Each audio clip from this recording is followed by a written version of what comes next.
There was a weak man named Ahab that came to the throne of Israel, the northern half of the kingdom, 918 BC. He lived up in Samaria, close to the Zidonians, who were Baal worshippers. Ahab married Jezebel, daughter of Ethbaal, king of the Zidonians. Jezebel was known for her religious zeal. She despised the God of Israel and promoted Baal worship throughout the land. Find all the prophets of Jehovah and kill them. Baal will be our God. The king had a servant named Obadiah who worshipped Jehovah. I must find the prophets of God and warn them. Obadiah hid 100 prophets in a cave and brought them food and water. But there was one prophet of the living God that wouldn't stay hidden, Elijah. O King Ahab, because you have forsaken the God of your fathers and followed your wife Jezebel in working wickedness, Jehovah says there will not be rain or dew upon the land of Israel again until I command it. Ha ha! So you think you are a prophet, do you? Well, I have 1,000 prophets, and they say nothing of a drought. We have had plenty of rain these last years, you pious fraud. Get out of my way! As the famine got worse, people began to starve. The false prophets called on Baal, but Baal could not answer. The drought continued with not a drop of rain or dew. God sent Elijah down to the home of a widow woman, telling him that she would give him a room and feed him until the drought was over. Could you bring me a drink of water, please? And a little bread to eat. I tell you the truth, I have enough flour and oil left to bake 2 little pieces of bread. I was just about to cook it for my son and I. We were going to eat it and then lie down to die. There is no hope. God is punishing us for our sins. Do not fear. God will take care of you. Bake the bread you spoke of and bring it to me first. Afterward, you and your son can eat. For this says Jehovah, God of Israel, your barrel of meal and your jar of oil will not be empty until the day God sends rain upon Israel. It's true. There is still flour in my barrel and oil in my jar. We can't pour it all out. It just keeps coming. It's a miracle. God is good. For the next 2 years, the 3 of them ate bread from that 1 barrel of meal. One day Elijah came home to his room in the widow's house to find that her son had died. He came down with a fever and died. What have I done to hurt you? Did you come here just to remind me of my sin and forgot to kill my son? There is still a God in Israel.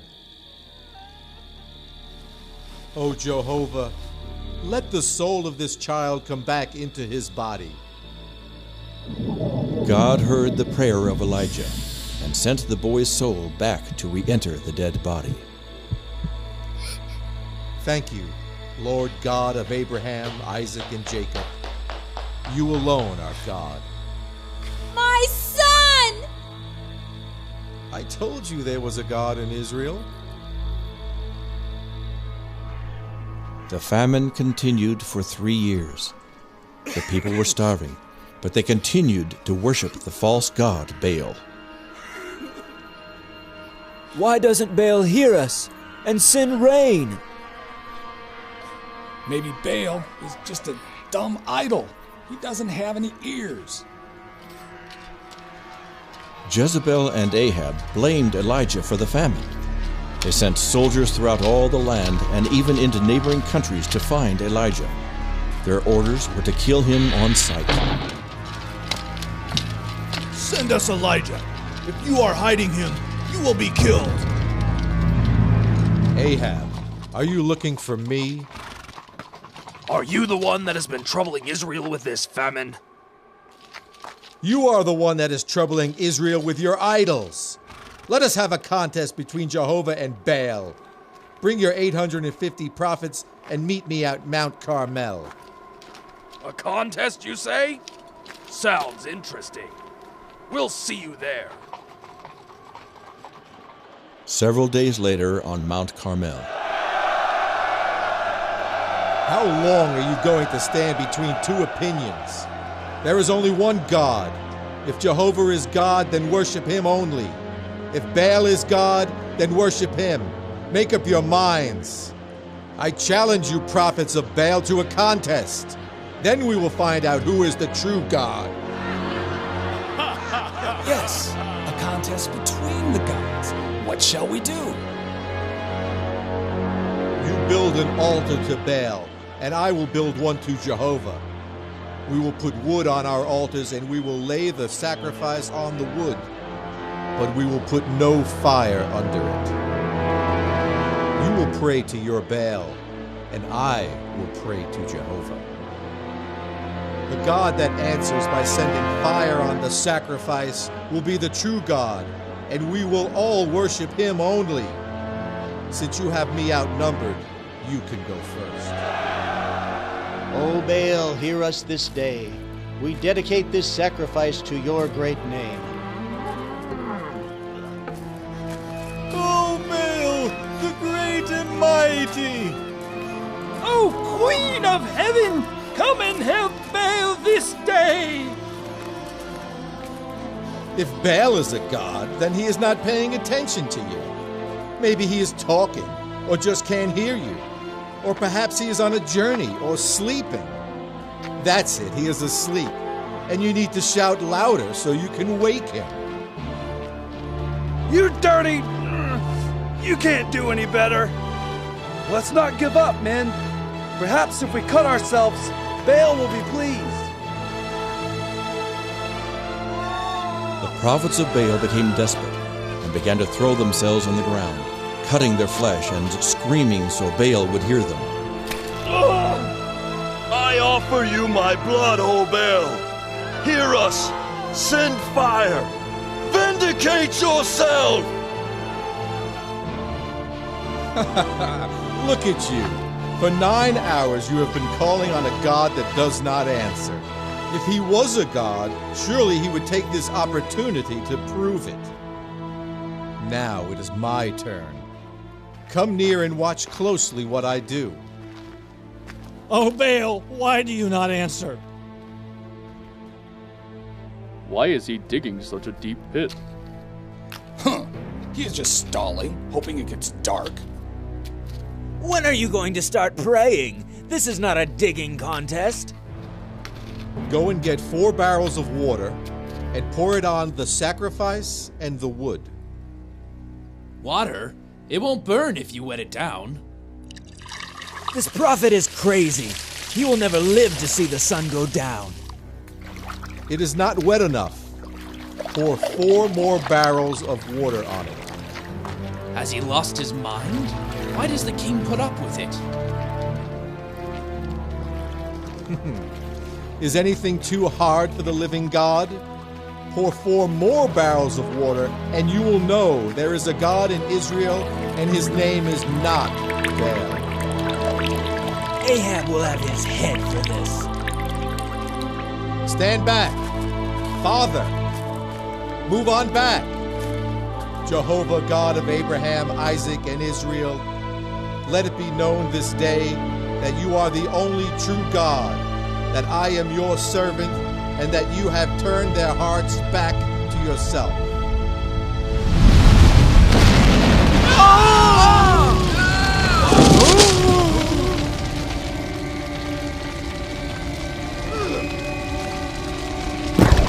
God of Abraham! It is scorching hot! Fire from heaven! Help! Behold, the God of Abraham and Isaac has answered by fire. It even burned up the rocks and dirt. What kind of God is this that has no image and yet does this? Moses commanded that we should worship Jehovah God and Him only. He commanded the death sentence on any sons of Israel that worship any other god.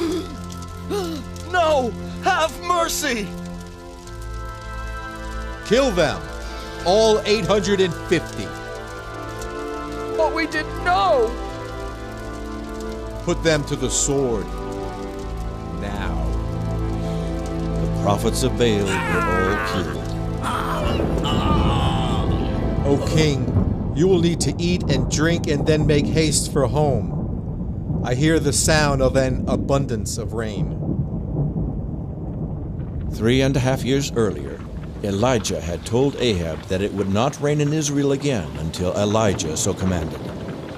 With the prophets of Baal dead and the people once again worshiping the true God, Elijah commanded it to rain.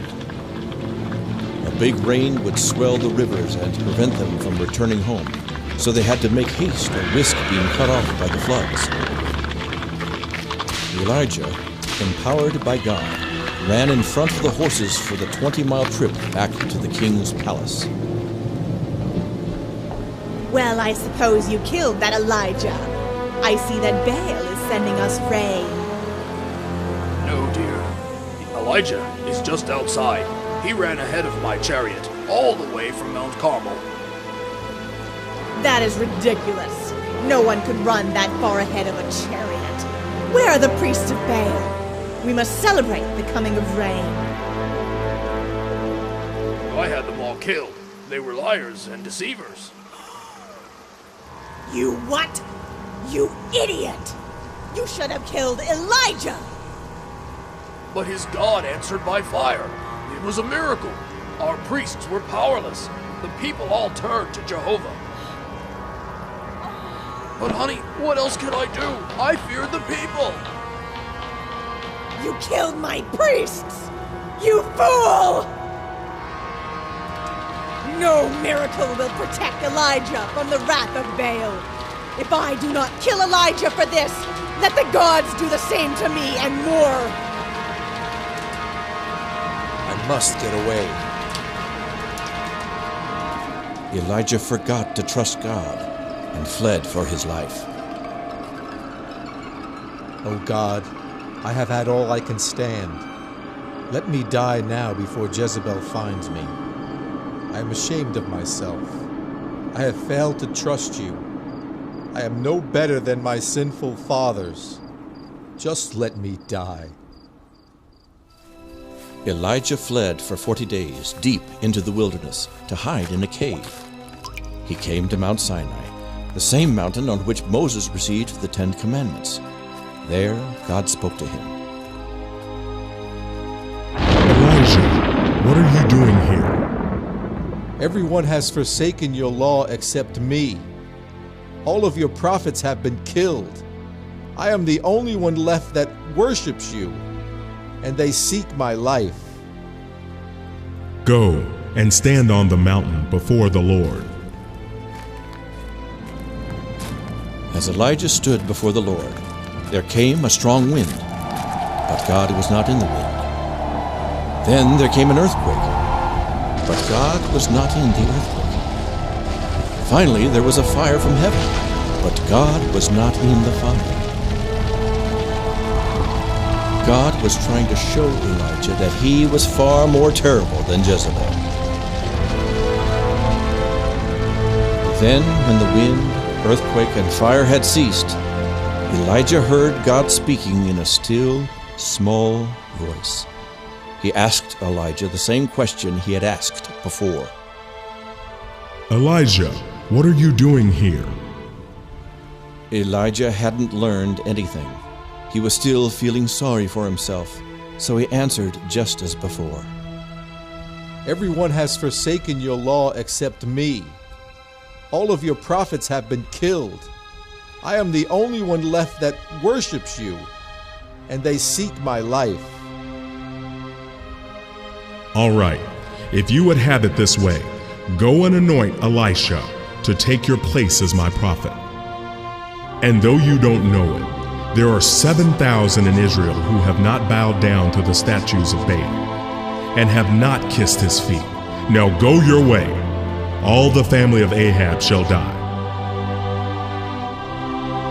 Elijah found Elisha plowing with his oxen and anointed him to be a prophet. The Lord has said you are to be his prophet. I will sacrifice my oxen to the Lord and follow you immediately. Right next to Ahab's palace was a vineyard owned by Naboth. Ahab often looked out the window and admired its beauty, wishing it was his. The more he thought about it, the more he wanted his neighbor's property. The commandment says, "Thou shalt not covet." But Ahab did not regard Jehovah. Ahab had plenty of money, so he decided that he would just buy the vineyard. Sell this vineyard to me. It is right next to my house, and I will give you a better vineyard somewhere else. God would not permit such a thing. This property has been in my family for over 500 years. The law commands us not to sell our land outside the family. Tell me, my dear, why do you not eat? Why are you so sad? Because Naboth will not sell his vineyard to me. You are the king. You have the power to do anything you please. Don't let one lowly peasant stand in the way of your happiness. I will get the vineyard for you. I will pay you more when the job is done. Now keep your mouth shut, or you may get the same. Moses' law says, "Thou shalt not bear false witness against thy neighbor." There, that's the one. Yeah, and he said the king should die. And he said God sends devils to possess the king. Then he deserves to die. They carried Naboth off and killed him. There, dear. Now you have your vineyard. You can't get ahead in this world unless you are ruthless. The strong survive. It is lovely, isn't it? I deserve it, don't I? Jezebel knew that her god, Baal, did not have eyes to see. But there is a God in heaven that sees every act and never forgets. Elijah, Ahab has gone down to the vineyard of Naboth to possess it. Go and meet him there.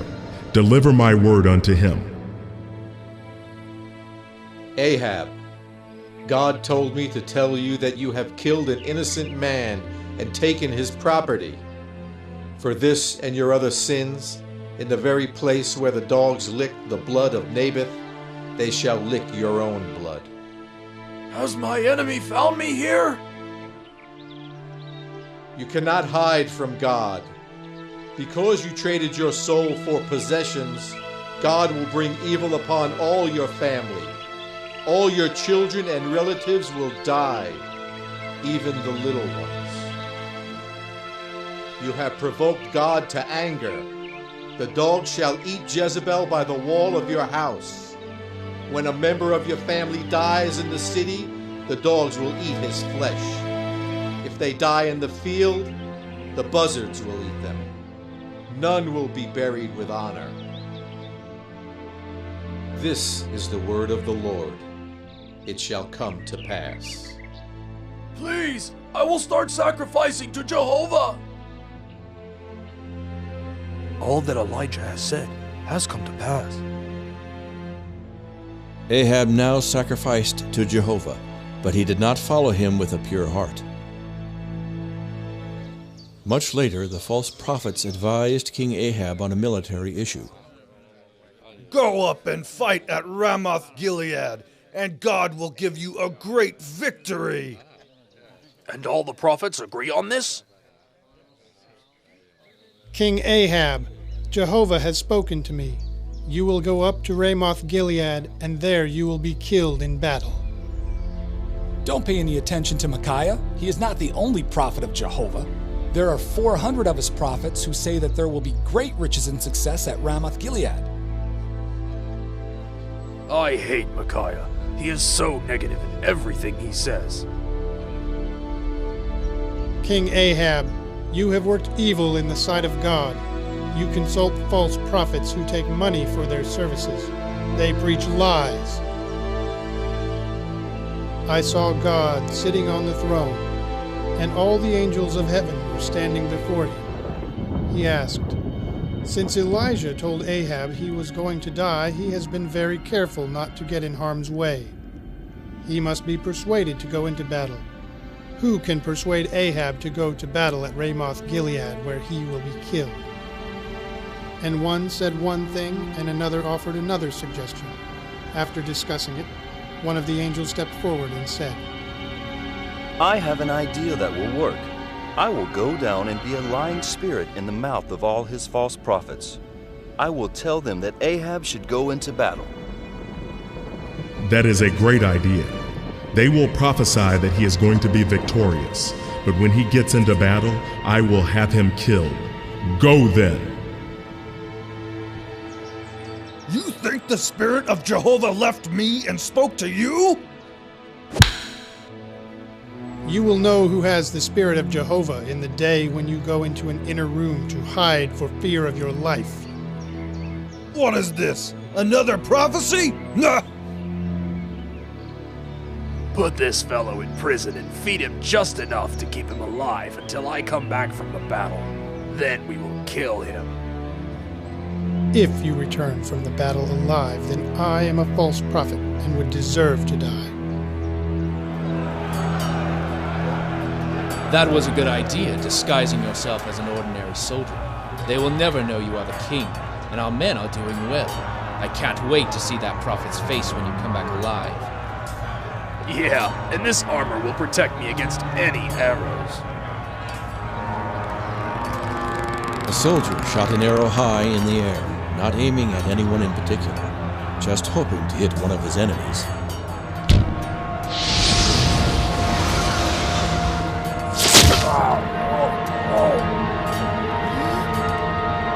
What? Hurry. It is bleeding badly. Hang on!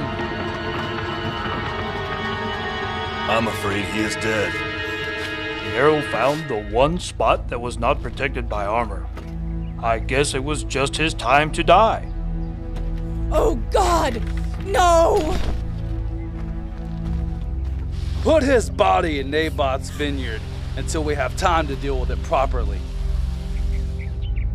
Just as Elijah had said, the dogs were licking the blood of Ahab right under Jezebel's window. He was the first of his household. Others were to follow. After washing the blood from Ahab's chariot, the soldier returned to the palace. Where is King Ahab? Is he celebrating his victory? You fool!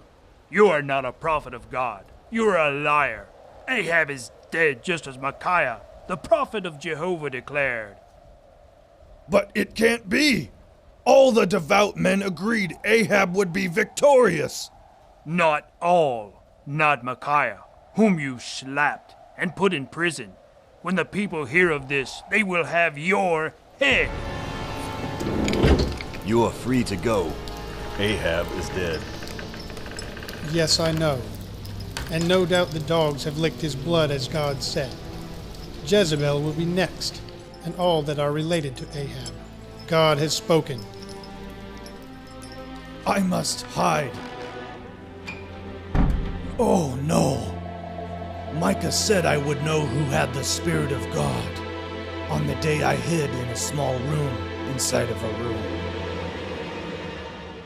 Ahab's sons would reign in his place, and 12 years would pass with Jezebel still living as queen. Israel would continue to worship false gods and break the commandments of God. God spoke against the house of Ahab, saying, "The time has come. All of Ahab's family will perish, even the little children. None will be left alive. Jezebel will be eaten by dogs, and there will be no one to mourn her or bury her." I must paint my face so I will be attractive to General Jehu when he returns from battle. I will stand here where they can see that I am in charge. Who is on my side? We are with you, General. Then throw Jezebel down. You can't do that! I am the queen!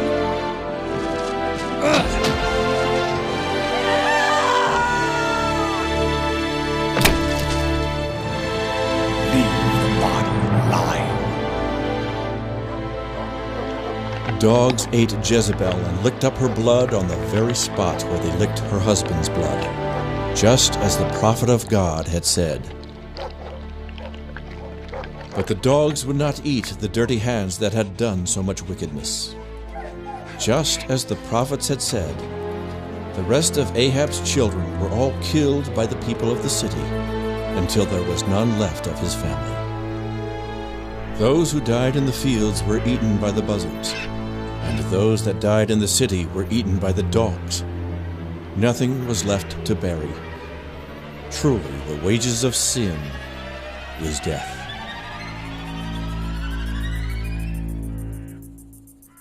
As Elijah prayed, young prophets came to Elisha to deliver a message. God has spoken to some of the young prophets. Did you know that today your master Elijah is going to be taken to heaven?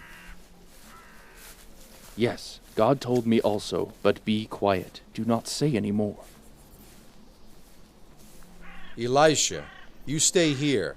I'm going to take a trip down to Jericho. As God lives, I will not let you out of my sight. I will go where you go. Did you know that your master Elijah is going to be taken up to heaven today? Yes, I know it. Now don't bother us. Keep this to yourself. I must not let him out of my sight. You stay here in Jericho. I must take a short trip down to the Jordan River. As surely as God lives and you live, I will not leave you. There were those young prophets following us again. How are we going to cross the river? It is running high today. On dry ground.